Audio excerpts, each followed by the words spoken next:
Mga Ginoo, magkaroon tayo ng isang tapat na tapan.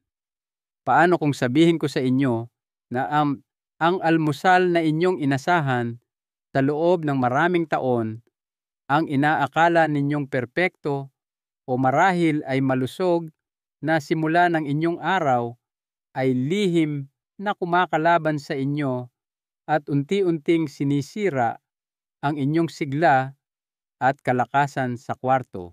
Isang mapait na katotohanan ito, ngunit ito ang realidad na natutuklasan ng maraming kalalakihan na higit sa atinto anyos nang huli na ang lahat.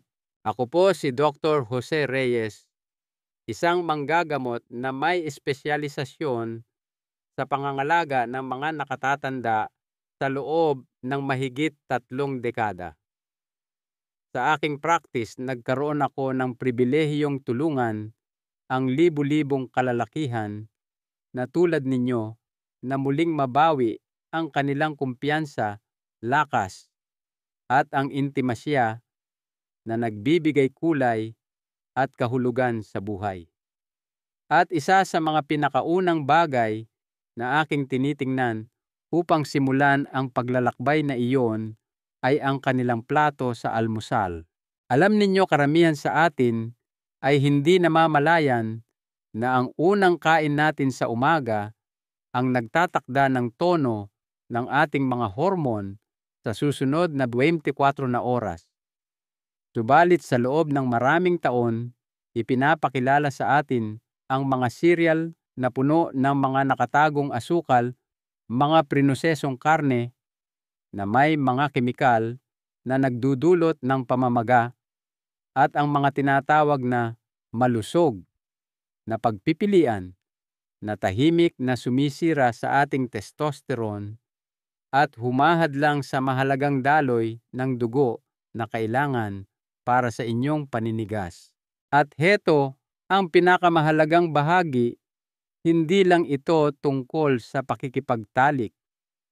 Ang mga mismong pagkaing ito rin ang kadalasang salarin sa likod ng panghihina tuwing hapon, ang lumalaking baywang at ang pakiramdam na tila nawawalan na kayo ng lakas.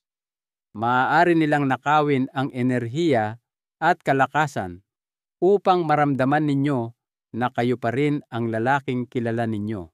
Ngunit heto ang magandang balita, kayo ang may hawak ng manibela.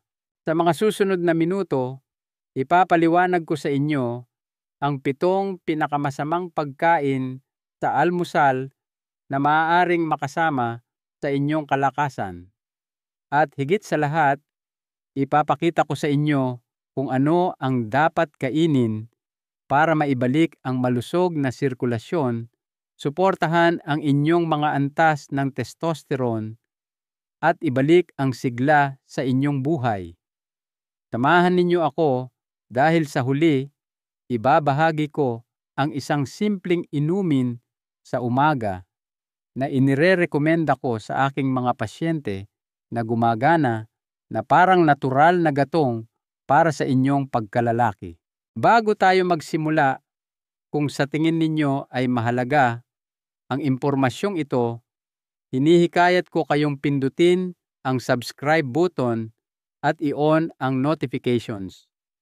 Sa ganoong paraan, hindi ninyo malalampasan ang anumang kaalaman sa kalusugan na partikular na idinisenyo para sa mga kalalakihan sa ating yugto ng buhay. Sige, simulan na natin. Sa una at isa sa mga pinakakaraniwan na pagkain sa almusal na maaaring lihim na sumasabotahe sa inyong paninigas. Ito ay isang bagay na kinakain ng milyon-milyong kalalakihang Pilipino tuwing umaga nang walang pag-aalinlangan. 1. Mga nakaprosesong karne tulad ng bacon, longganisa at hotdog. Sa loob ng maraming dekada, ang bacon, longganisa at hotdog ay naging sentro ng isang klasikong almusal. Ang mga ito ay malasa, nakakabusog, at para sa marami sa atin Bahagi ito ng isang ritual sa umaga na parang walang katapusan. Ngunit kung kayo ay isang lalaki na higit sa asamta panahon na para unawain kung ano ang maaaring gawin ng mga pagkaing ito sa inyong katawan, ang mapait na katotohanan ay ang mga mismong pagkaing ito ay maaaring tahimik na sumisira sa inyong kakayahang tumigas at mapanatili ito. Ang mga prinosesong karne tulad ng bacon longganisa at hamon ay puno ng dalawang bagay na kumakalaban sa inyo, saturated fats at nitrates. Ang mga nitrate ay mga kemikal na ginagamit bilang pampreserba upang bigyan ng kulay at mahabang buhay istante ang mga karneng ito. Bagamat masarap ang mga sangkap na ito ay maaaring magdulot ng pamamaga sa manipis na pader ng inyong mga daluyan ng dugo. Binabawasan ng pamamagang ito ang kakayahan ng inyong katawan na gumawa ng nitric oxide, ang kritikal na molekula na nagpaparelax sa mga daluyan ng dugo at nagpapahintulot sa dugo na malayang dumaloy upang makamit at mapanatili ang paninigas. Habang tayo ay tumatanda, ang ating mga daluyan ng dugo ay nagiging mas madaling kapitan sa ganitong uri ng pinsala. Nakita ko na ito ng paulit-ulit sa aking klinika. May isang lalaking darating sa akin bigo at nag-aalala, nagtataka kung bakit nawala na ang kanyang paninigas sa umaga, kung bakit naging isang pagsubok na ang intimasya, at kung bakit unti-unting nawawala ang kanyang kumpiyansa. Isa sa mga unang tanong na palagi kong itinatanong ay, ano po ang kinakain ninyo sa almusal? Kapag ang mga prinosesong karne ay regular na bahagi ng sagot, alam kong mayroon na kaming malinaw na panimulang punto. Ang mga pagkaing ito ay hindi lamang nakakaapekto sa kalusugan ng inyong puso, maaari nilang barahan ang mismong sirkulasyon na nagbibigay kahulugan sa inyong sigla bilang lalaki.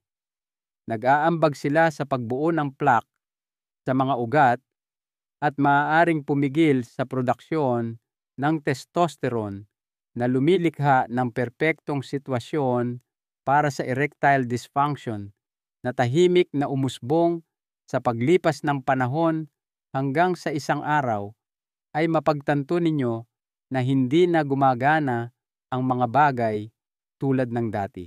Ngunit hindi kayo walang kapangyarihan dito. Ang paggawa ng isang simpleng pagbabago tulad ng pagpapalit ng mga prinosesong karne sa mas malusog na protina tulad ng itlog, isdang salmon na ligaw o kahit isang dakok ng walnuts ay maaaring magdulot ng kapansin-pansing pagbuti sa daloy ng dugo at balanse ng hormon. Hindi nagtatagal bago tumugon ang katawan kapag binigyan ninyo ito ng tamang gatong. At kung nagulat kayo diyan, maghintay kayo hanggang sa marinig ninyo kung ano talaga ang maaaring ginagawa ng malusog na kahon ng cereal sa inyong pantry sa inyong testosterone. Iyan ang susunod. 2. Mga matatamis na almusal na cereal. Kahit ang mga malusog, nakahilera ang mga ito sa mga pasilyo ng grocery store, sa matingkad at magigiliw na mga kahon na may mga pangakong tulad ng mabuti sa puso, buong butil at mababa sa taba. Madaling kunin ang mga ito sa pag-aakalang gumagawa kayo ng isang responsableng pagpili para sa inyong kalusugan. Ngunit ang totoo, karamihan sa mga almusal na cereal, kahit na ang mga ipinapakilalang malusog, ay isa sa mga pinakamapanlinlang at nakapipinsalang pagkain na maaaring kainin ng isang lalaking higit sa 60. Tahimik nilang sinisira ang inyong kakayahang maging malakas sa kwarto. Ang panganib ay madalas na nakatago sa harap mismo natin. Ang isang mangkok ng granola raisin bran o iba pang mayamang sa hibla na cereal ay maaaring maglaman ng mas maraming asukal kaysa sa isang donut. Kapag ang asukal na iyon ay pumasok sa inyong sistema sa unang bahagi ng umaga, nagdudulot ito ng napakalaking pagtaas ng inyong mga antas ng insulin.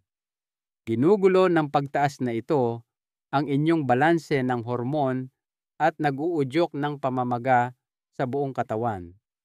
Ang agarang resulta ay isang matinding pagbaba ng testosterone at isang tuloy-tuloy na paghina sa daloy ng dugo na kailangan ninyo para sa isang matibay at pangmatagalang paninigas. Minsan ay may pasyente ako, isang Ginoo na nagngangalang Mang Roberto, na nasa huling bahagi ng kanyang 60s na sinisimulan ang bawat araw sa isang mangkok ng malusog na cereal at skim milk. Palagi siyang pagod, iritable, at ilang buwan nang hindi nakakaranas ng matibay na paninigas.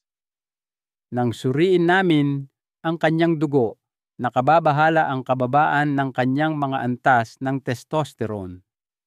Gumawa kami ng isang simpleng pagbabago. Tinanggal namin ang cereal at nagdagdag kami ng dekalidad na protina at malusog na taba sa kanyang pang-umagang rutina. Sa loob ng 4 na linggo, bumalik ang lakas ni Mang Roberto at kasama na rin ang kanyang kumpiyansa sa kwarto. Ang mga cereal na ito ay idinisenyo para sa kaginhawahan, ngunit ang tunay nilang ginagawa ay sinisipsip ang inyong sigla. Ang paunang bugso ng asukal ay maaaring tumagal ng 30 minuto, ngunit ang kasunod na pagbagsak ng hormon ay maaaring negatibong makaapekto sa inyong buong araw, lalo na sa inyong kalusugang sekswal. Sa paglipas ng panahon, unti-unti nitong sinisira ang inyong pagkalalaki.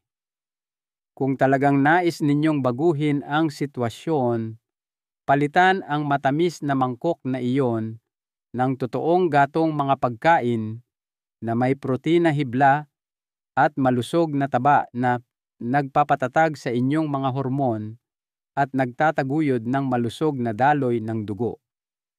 Ang inyong katawan at ang inyong kapareha ay magpapasalamat sa inyo. At kung pag-uusapan natin ang daloy ng dugo, may isa pang pagkain sa almusal na halos lahat ay ipinapalagay na malusog, ngunit maaaring barahan nito ang inyong mga ugat sa bawat paghigop. Maaaring ito pa nga ang kinain ninyo kaninang umaga. Pag-usapan natin ito. 3. Puting tinapay at bagel. Para sa maraming kalalakihan, ang ilang hiwa ng tinapay o isang toasted na bagel na may cream cheese ay isang simple at komportableng paraan upang simulan ang araw. Mabilis ito, pamilyar at nakakabusog. Ngunit kung kayo ay higit sa 60 at nagtataka kung bakit ang inyong pagganap ay hindi na tulad ng dati oras na para sa isang seryosong pagtingin sa kung ano talaga ang ginagawa ng puting tinapay na iyan sa loob ng inyong katawan. Ang puting tinapay at karaniwang mga bagel ay gawa sa pinong harina na halos tinanggalan na ng lahat ng natural nitong hibla at sustansya. Kapag kinain ninyo ang mga ito, napakabilis itong tinutunaw ng inyong katawan na direktang ginagawang asukal sa inyong daluyan ng dugo. Nagdudulot ito ng matinding pagtaas ng insulin na nag-uudyok naman ng pamamaga at humahantong sa tinatawag kong pagbagsak ng hormon, isang pagbaba ng testosterone at pagbawas sa produksyon ng nitric oxide. Parehong mahalaga ang mga ito para sa matibay na paninigas. Nakipagtulungan ako sa hindi mabilang na mga kalalakihan na walang ideya na ang kanilang simpleng bagel sa umaga ay sumasabotahe sa kanilang kalusugang sexual. Isang pasyente, isang retiradong guro sa kanyang unang bahagi ng 70s na nagngangalang Mang Francisco ang nagsabi sa akin na pakiramdam niya ay matamlay siya buong araw at nawalan na ng lahat ng pagnanasa para sa intimasya. Nang alisin namin ang mga puting karbohidrat sa kanyang almusal at pinalitan ito ng mga pagkaing mayaman sa sustansya, hindi lamang bumalik ang kanyang lakas, kundi pati na rin ang kanyang paninigas sa umaga. Ang mga tinapay na ito ay higit pa sa mga walang laman na kalorya. Sa paglipas ng panahon, nag-aambag sila sa insulin resistance, paninigas ng mga ugat, at pagdagdag ng timbang sa paligid ng baywang. Lahat ng ito ay direktang nakakasagabal sa daloy ng dugo patungo sa ari. At hindi tulad ng isang napilayang kalamnan, ang panloob na pinsalang ito ay nangyayari ng dahan-dahan at tahimik na ginagawa itong mas mapanganib. Kung kumakain pa rin kayo ng puting tinapay o bagel tuwing umaga, hindi pa huli ang lahat para gumawa ng pagbabago. Pumili ng sprouted grain na tinapay buong rye o isang mangkok ng oatmeal. Ito ay mga pagkaing nagbibigay gatong sa inyong katawan sa halip na ubusin ito. Ang tamang mga karbohidrat ay maaaring aktwal na sumuporta sa malusog na testosterone at panatilihing malinis ang inyong mga ugat. Ngunit may isa pang pangunahing pagkain sa almusal na madalas hindi napapansin. Mukha itong simple kahit na nakakapresko, ngunit madalas itong walang iba kundi isang baso ng nakatagong asukal na maaaring unti-unting kumikitil sa inyong pagkalalaki sa bawat paghigop. Ating alamin ito ngayon. What? Nabili sa tindahan na orange juice. Ito ay ipinapakilala sa loob ng maraming henerasyon bilang perpekto at masayang simula ng inyong araw, puno ng vitamin C at natural na kabutihan. Ngunit para sa mga kalalakihang higit sa 80, ang baso ng orange juice sa umaga ay maaaring mas nakakasama kaysa nakabubuti. Sa katunayan, maaaring isa itong tahimik na sanhi ng panghihina ng inyong mga paninigas. Ito ang katotohanang hindi alam ng karamihan. Ang komersyal na orange juice ay hindi katulad ng pagkain ng isang buong kahel. Sa panahon ng pagpoproseso, halos lahat ng natural na hibla fiber ng prutas ay tinatanggal. Ang hibla ang siyang nagpapabagal sa pagsipsip ng asukal sa inyong katawan. Kung wala ito ang natitira sa inyo, ay halos likidong asukal na lamang puno ng fructose na bumabaha sa inyong daluyan ng dugo, nagpapataas ng inyong insulin at nagsisimula ng isang serye ng mga problema sa hormon. At kapag paulit-ulit na tumataas ang inyong mga antas ng insulin sa paglipas ng panahon, bumabagsak ang inyong mga antas ng testosterone. Nagkaroon na ako ng mga pasyente na pumupunta sa aking opisina na nagrereklamo ng panghihina ng enerhiya, dagdag na taba sa tiyan at humihinang mga paninigas. Madalas silang nagugulat kapag itinuturo ko ang kanilang pang-araw-araw na ugali ng pag-inom ng orange juice bilang bahagi ng problema. Ang pagtaas ng asukal na iyon ay hindi lamang nagpapababa ng testosterone, kundi sinisira rin nito ang manipis na pader ng inyong mga daluyan ng dugo na nagpapababa sa produksyon ng nitric oxide at humahadlang sa daloy ng dugo, parehong kritikal para sa pagkamit at pagpapanatili ng paninigas. Kahit na ang mga juice na may etiketang walang dagdag na asukal o 100% puro ay mataas pa rin sa konsentrasyon ng natural na asukal. Ang pag-inom nito nang walang laman ang tiyan sa unang bahagi ng umaga ay parang pagbuhos ng gasolina sa isang apoy ng pamamaga. Ang kasunod na pagbagsak ng enerhiya ay maaaring mag-iwan sa inyong pagod, malabo ang isip at matamlay sa sexual na aspeto sa buong araw. Ang magandang balita ay ang pagpapalit ng juice sa isang mas nakakatulong na inumin ay maaaring magdulot ng malakas na resulta. Subukang simulan ang inyong araw sa isang basong tubig na may piga ng sariwang lemon, isang tasa ng green tea, o kahit isang maliit na baso ng tinunaw na pomegranate juice. Lahat ay nagbibigay hydration habang aktibong sumusuporta sa malusog na daloy ng dugo at mga antas ng hormon. Ngunit habang ang juice ay isang likidong bomba ng asukal, may isa pang pagkain sa almusal na pinagsasama ang asukal na iyon sa prinosesong taba na ginagawa itong mas masahol pa. Mukha itong hindi nakakapinsala, marahil ay masaya pa nga. Ngunit maaaring isa ito sa mga pinaka-nakakasirang pagkain sa paninigas na maaaring kainin ng isang lalaki. Malamang na nakain ninyo na ito kasama ng inyong kape. Ating ilantad ito ngayon. 5. Mga donut muffin at pastry sa almusal. Ang mga ito ay matatamis, madaling makuha, at para sa maraming kalalakihan, nagbabalik ito ng kaunting alaala, lalo na kasabay ng isang mainit na tasa ng kape.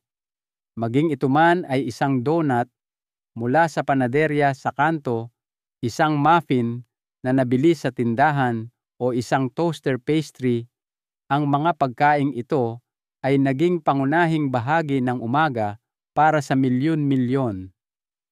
Ngunit kung kayo ay isang lalaki na higit sa isiktan at sinisimulan pa rin ang inyong araw sa mga matatamis na pagkain na ito, kailangan ninyong malaman ang katotohanan. Ang mga pastry na ito ay maaaring isa sa mga pinakapanganib na pagpipilian sa almusal para sa inyong mga paninigas, at malamang na hindi ninyo ito namamalayan. Ang problema ay hindi lamang ang asukal. Ito ay ang nakalalasong kombinasyon ng pinong, harina, prinosesong langis ng gulay, at mga artipisyal na sangkap na lahat ay nagtutulungan upang lumikha ng isang sakuna sa hormon.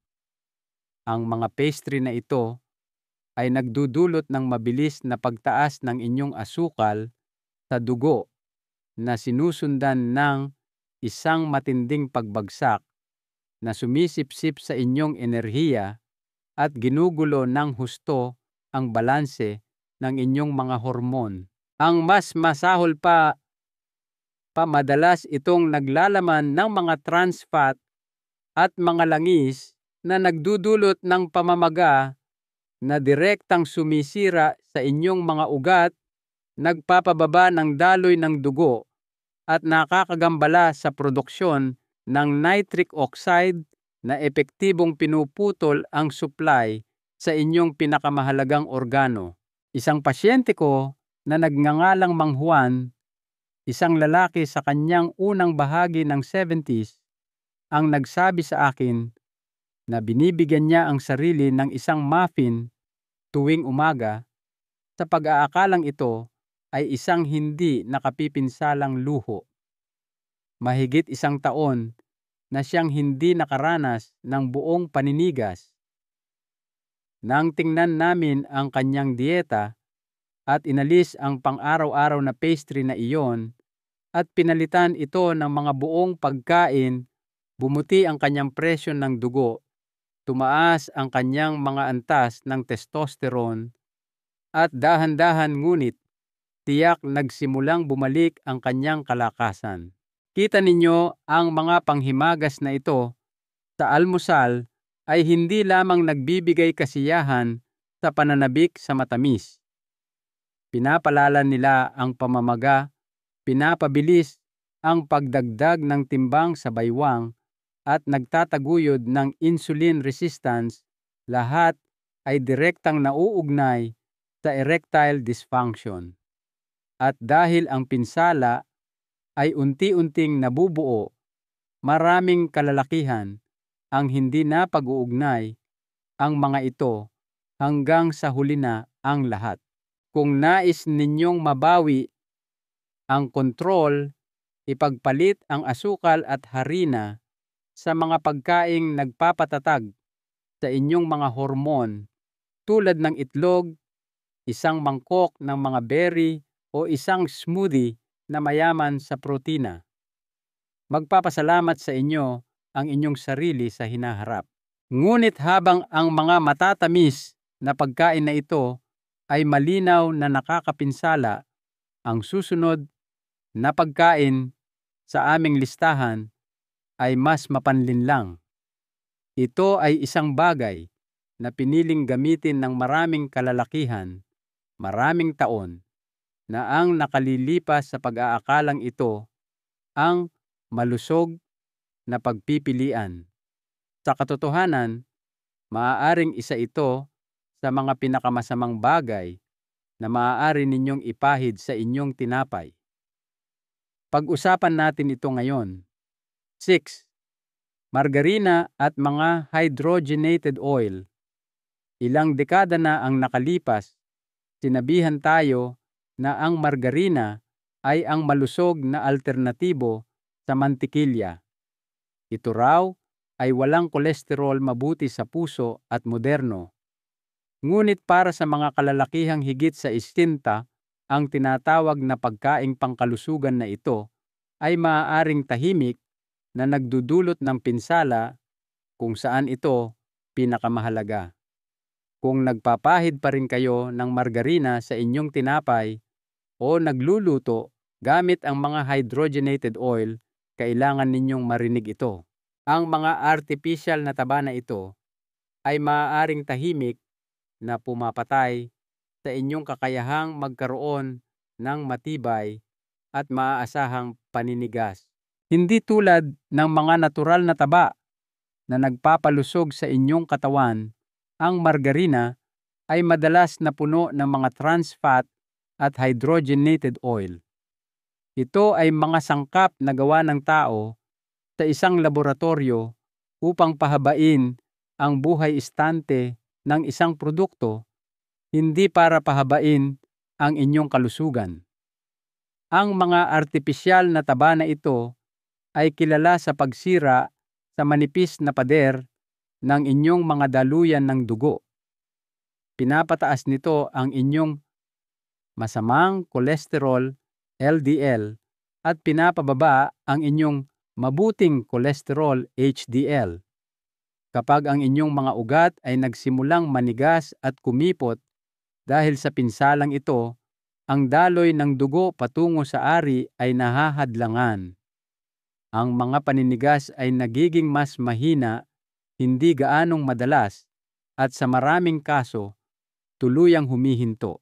Isa sa aking mga pasyente, isang 58 taong gulang na retiradong guro na nagngangalang Mang Berto, ang nagsabi sa akin na ginagamit niya ang margarina araw-araw sa loob ng maraming taon sa paniniwalang mas mabuti ito para sa kanyang puso. Ngunit nahihirapan siya sa pagod, mababang libido at mahinang sirkulasyon. Nang palitan namin ang mga artipisyal na taba sa kanyang dieta ng tunay at masustansyang mapagkukunan tulad ng olive oil, avocado at mantikilya mula sa baka na pinakain ng damo, bumalik ang kanyang lakas at nagsimula siyang makapansin ng mas matitibay na paninigas sa loob ng ilang linggo. Mahalagang maunawaan na ang inyong kakayahang manigas ay isang maagang babala para sa kalusugan ng inyong sirkulasyon. Ang inyong ari ay naglalaman ng ilan sa mga pinakamaliit at pinakasensitibong daluyan ng dugo sa inyong katawan. Kung ang margarina ay tahimik na sumisira sa inyong mga ugat, ang inyong mga paninigas ang unang magbabayad ng halaga bago pa man ninyo maranasan ang iba pang sintomas ng sakit sa puso. Dahil lang sa mukhang hindi nakakapinsala ang margarina, ay hindi nangangahulugang ganoon nga ito. Ang mga hindi nakikitang sangkap na ito ay gumagana sa likod, dahan-dahang sinisira ang inyong kalakasan, ang inyong kumpiyansa, at ang kalidad ng inyong buhay. Ngayon, habang sinisira ng margarina ang mga daluyan ng dugo, may isa pang pagkain na madalas matagpuan sa mga light na opsyon sa almusal na may ginagawang mas masama pa. Maaari nitong itaas ang mga antas ng estrogen sa mga lalaki at harangan ang testosterone. At maraming kalalakihan ang kumakain nito tuwing umaga nang walang tanong-tanong. Ating tingnang mabuti ito. 7. Mga yogurt na may lasa, kahit ang mga low-fat. Sa unang tingin, ang yogurt na may lasa ay tila isang matalinong pagpipilian sa almusal. Madali itong makuha, madalas na ipinapakilalang mabuti sa tiyan, at may mga uri na mababa sa taba. Ngunit para sa mga kalalakihang higit sa 60, ang tila simpleng pagkaing ito ay maaaring mas nakakasama kaysa nakabubuti, lalo na pagdating sa pagpapanatili ng matibay at malusog na paninigas. Sa katunayan, ang yogurt na may lasa ay maaaring isa sa mga hindi napapansing pagkain na dahan-dahang nagnanakaw ng inyong pagkalalaki. Karamihan sa mga yogurt na may lasa ay puno ng mga idinagdag na asukal artipisyal na pampatamis at mga pampreserba. Ang matamis na lasa ng vanilya o prutas na inyong ninanamnam ay madalas na may mataas na kapalit, hanggang 25 gramo ng asukal sa isang maliit na lalagyan lamang. Pinapataas nito ang inyong insulin, naghihikayat sa pag-iimbak ng taba sa tiyan, at nagpapababa sa produksyon ng testosterone ng inyong katawan. At kapag bumagsak ang inyong testosterone, ang inyong pagnanasa tibay at kakayahang gumanap ay nagsisimulang maglaho. Ang mas masahol pa, maraming low-fat o non-fat na yogurt ang nag-aalis ng mismong mga taba na kailangan ng inyong katawan upang masipsip ang mga mahahalagang bitamina, i-regulate ang mga hormone, at gumawa ng testosterone. Marami na akong nakatatandang pasyenteng lalaki na tapat na kumakain ng low-fat na yogurt na may lasa tuwing umaga sa pag-aakalang ginagawa nila ang tama. Ngunit mababa ang kanilang enerhiya, nawala ang kanilang libido, at hindi pare-pareho ang kanilang mga paninigas. Nang palitan namin ang matamis at may lasang yogurt ng full-fat plain Greek yogurt, kung saan maaari nilang idagdag ang kanilang sariling mga berry at nuwes, bumuti ang kanilang mga antas ng testosterone at kasama na rin ang kanilang kumpiyansa.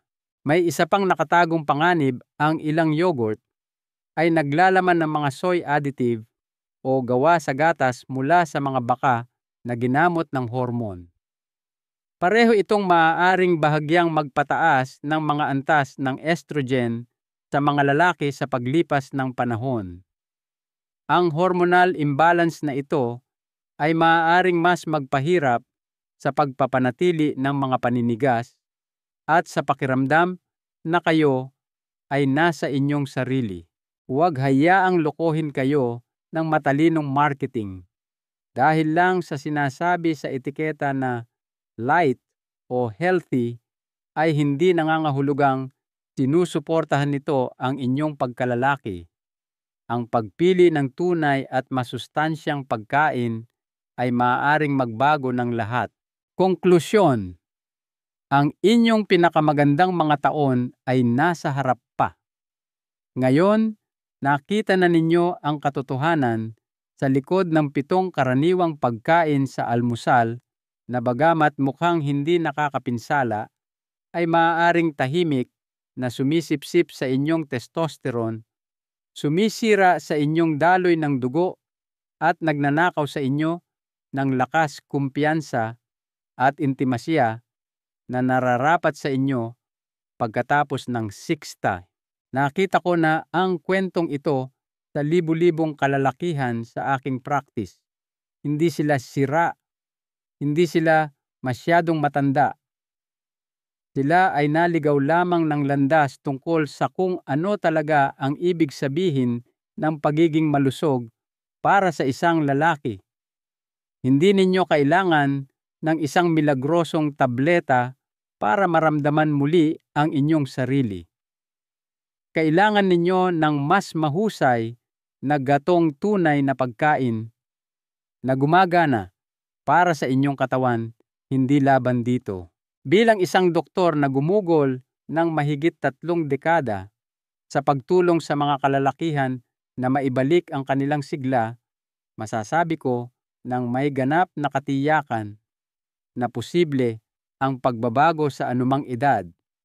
Kapag sinimulan ninyo ang inyong araw sa mga tamang pagpipilian, lumilikha kayo ng isang matibay na pundasyon para sa enerhiya, koneksyon at pagganap na maaaring tumagal sa buong araw. Heto ang isang mahalagang aral sa buhay na natutunan ko pagkatapos ng mga dekada ng practice. Ang inyong kalusugan ay hindi lamang tungkol sa pag-iwas sa masama. Ito ay tungkol sa aktibong pagpili sa mabuti. Hindi pa huli ang lahat para gabayan ang inyong kalusugan sa mas mabuting direksyon at madalas itong nagsisimula sa susunod na pagkain na inyong kakainin. Karapatan ninyong maramdamang malakas, masigla at may kumpiyansa muli. Nagsisimula ang lahat sa kung ano ang nasa inyong plato bukas ng umaga. Ngayon, gawin ninyo ang pagbabagong iyon. Ang inyong pinakamagandang mga taon ay wala sa inyong likuran. Ang mga ito ay nasa hinaharap pa. Kung nakatulong sa inyo ang artikulong ito, mangyaring bigyan ito ng like at ibahagi ito sa isang kaibigan o miyembro ng pamilya na kailangang marinig ang mensaheng ito. Gusto kong marinig ang inyong mga komento sa ibaba. Binabasa ko ang bawat isa. Ano ang isang maliit na pagbabago na iniisip ninyong gawin para sa inyong almusal? Ang inyong kwento ay maaaring magbigay inspirasyon sa iba. Pakiusap mag-subscribe para sa mas marami pang kaalaman sa kalusugan na angkop para sa inyo.